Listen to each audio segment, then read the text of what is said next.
السلام علیکم ورحمۃ اللہ وبرکاتہ۔ بسم اللہ الرحمن الرحیم۔ اللہ رب محمد صلی اللہ علیہ وسلم، نحن عباد محمد صلی اللہ علیہ وسلم۔ میرے پیارے آقا صلی اللہ تعالی علیہ وسلم کے پیارے دیوانوں، آج کی اس ویڈیو میں آپ کے سامنے ایک مسئلے کی وضاحت کرنے کے لیے حاضر ہوا ہوں۔ آپ جانتے ہیں کہ ابھی فی الحال 11ویں شریف کا مہینہ چل رہا ہے اور 17 نومبر کو ربیع الاخر کی 11 تاریخ ہے،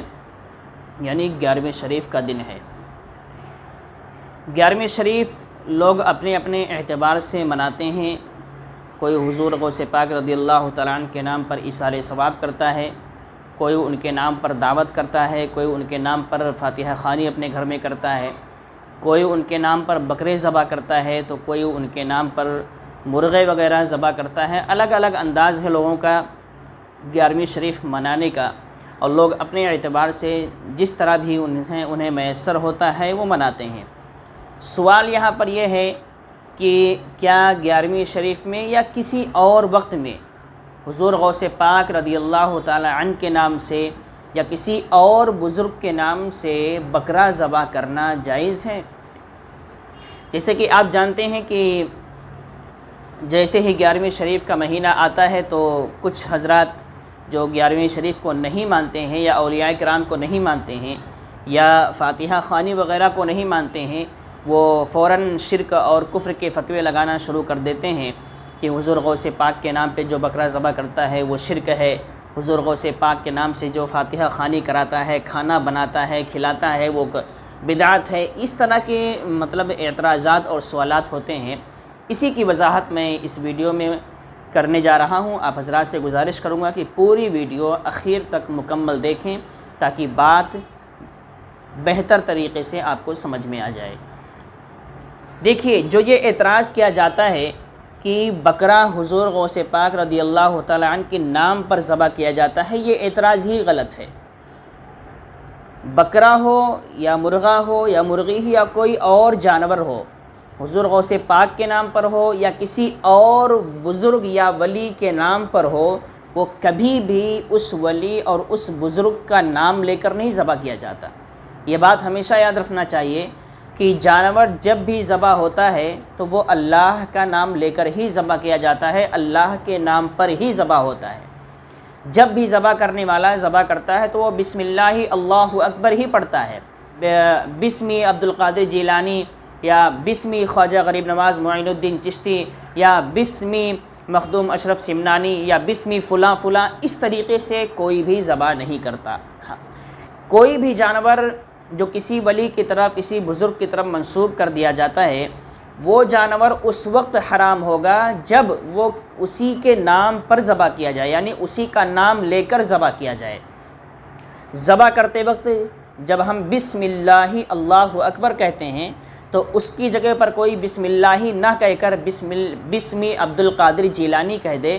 تو وہ بکرا حرام ہو جائے گا، کیونکہ اب وہاں پر اللہ کا نام نہیں لیا گیا ہے، اللہ کا نام لے کر ذبح نہیں کیا گیا ہے، تو اس وقت وہ حرام ہوگا۔ لیکن بکرا جب بھی ذبح کیا جاتا ہے تو اللہ کا نام لے کر ہی ذبح کیا جاتا ہے۔ ہاں، ہوتا یہ ہے کہ جب ہم اللہ کے نام پر وہ بکرا ذبح کر دیتے ہیں تو اس جانور کا جو ثواب اللہ عطا فرماتا ہے، جو اجر عطا فرماتا ہے، وہ ثواب اور وہ اجر ہم اس ولی کی بارگاہ میں بطور ہدیہ و نذرانہ پیش کرتے ہیں۔ یعنی آپ یہ سمجھ لیجئے کہ بکرا کبھی بھی کسی ولی، کسی بزرگ کے نام لے کر نہیں ذبح کیا جاتا، ان کے نام پر نہیں ذبح کیا جاتا، بلکہ وہ اللہ کے نام پر ہی ذبح کیا جاتا ہے۔ ہاں، یہ ہوتا ہے کہ اس کا ثواب جو ملتا ہے، ہم وہ ثواب فلاں ولی کے نام پر، فلاں بزرگ کے نام پر یا اپنے خاندان کے کسی مرحوم کے نام ایصال ثواب کرتے ہیں، ان کی بارگاہ میں ہدیہ پیش کرتے ہیں، تحفہ پیش کرتے ہیں۔ یہ ہوتا ہے جو 11ویں شریف یا کسی اور موقع کے پر کسی ولی یا بزرگ کے نام پر جانور ذبح کیا جاتا ہے، اس کا یہ مطلب ہوتا ہے۔ تو میں سمجھتا ہوں کہ آپ کو بات سمجھ میں آ گئی ہوگی کہ جو لوگ بھی یہ اعتراض آپ سے کریں، آپ انہیں سیدھے کہو کہ کیا کوئی ذبح کرتے وقت حضور غوث پاک کا نام لیتا ہے، غریب نواز کا نام لیتا ہے یا کسی اور ولی کا نام لیتا ہے؟ نہیں، ذبح کرتے وقت ذبح کرنے والا بسم اللہ اللہ اکبر ہی کہہ کر ذبح کرتا ہے، یعنی اللہ کا نام لے کر ہی ذبح کیا جاتا ہے، اور جب اللہ کا نام لے کر ذبح کر دیا گیا تو وہ جانور حلال ہو گیا۔ اب جانور حلال ہو گیا تو ظاہر سی بات ہے ذبح کیا گیا تو اللہ اس پر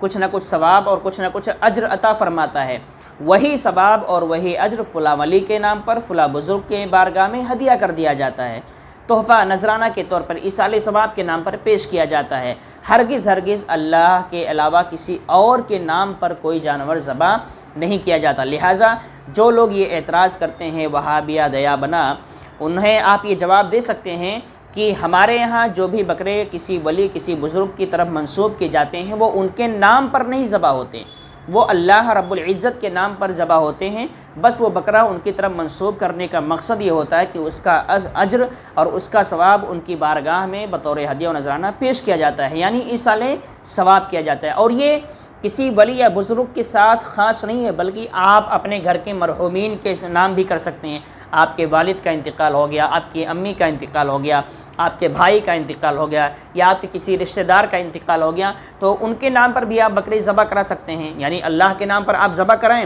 اور اس کا ثواب ان کی روح کو پہنچا دیں، یعنی ایصال ثواب کر دیں۔ یہ ہر کسی کے ساتھ ہو سکتا ہے، یہ عام مسئلہ ہے، لیکن اس پر اعتراض کرنے کا جو لوگوں کا مقصد ہے وہ صرف اور صرف ہمارے نوجوانوں کو، ہمارے